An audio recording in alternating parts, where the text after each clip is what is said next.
Olá,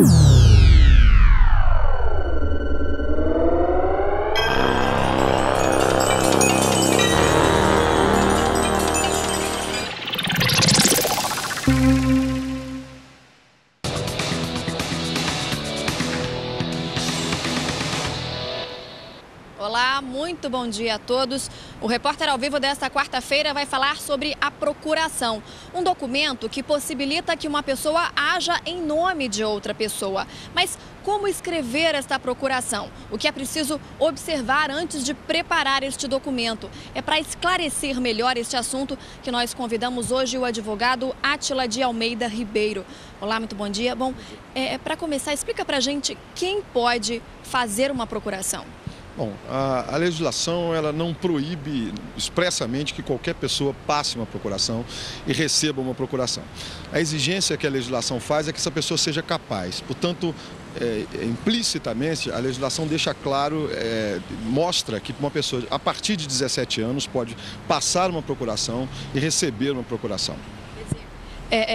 A partir de 17, isso que é o obrigatório. Agora, a pessoa, enfim, pode ser qualquer uma. Qualquer pessoa pode passar e receber uma procuração, desde que seja de confiança daquele que vai passar e daquele que vai receber. Qualquer pessoa pode estar autorizada pela legislação de um modo geral. Um detalhe muito importante, né? Uma pessoa que seja de total confiança. É preciso que a pessoa observe bem isso.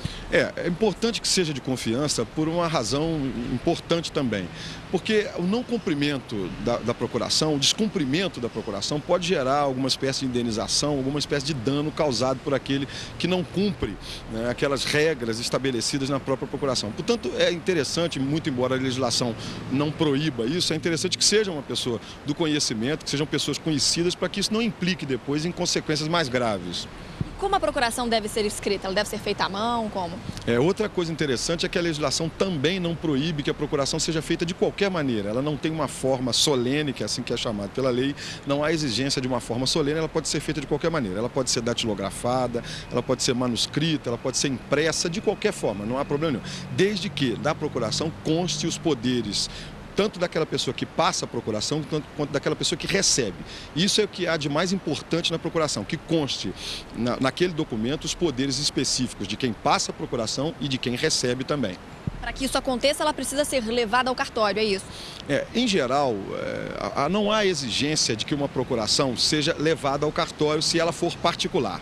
Nós temos 3 tipos de procuração: a procuração judicial, a procuração pública e a procuração particular. A procuração por instrumento público e a procuração particular. Se a procuração for particular, não há necessidade que seja levada ao cartório. Apenas se ela for pública, evidentemente, porque é feita no cartório. Mas se ela for particular, ela só deve ser levada ao cartório por exigência das pessoas com que estiverem negociando com aquela pessoa que é representante ou representado.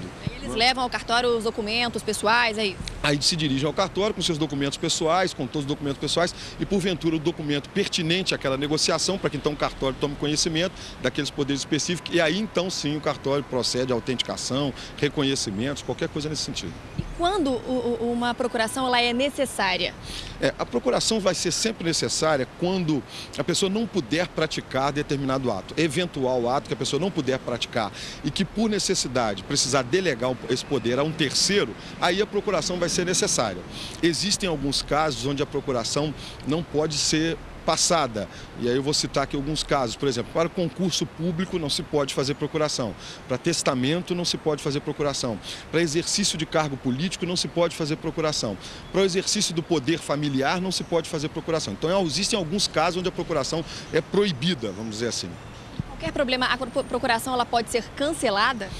Ela normalmente é cancelada por 2 situações muito comuns, ou pela renúncia de uma das partes, ou pela revogação, ou então pelo término, pela conclusão daquele serviço, daquele serviço prestado, vamos dizer assim. Então, essa, em geral, é assim que a procuração é cancelada, que ela é ou através da renúncia ou através da revogação.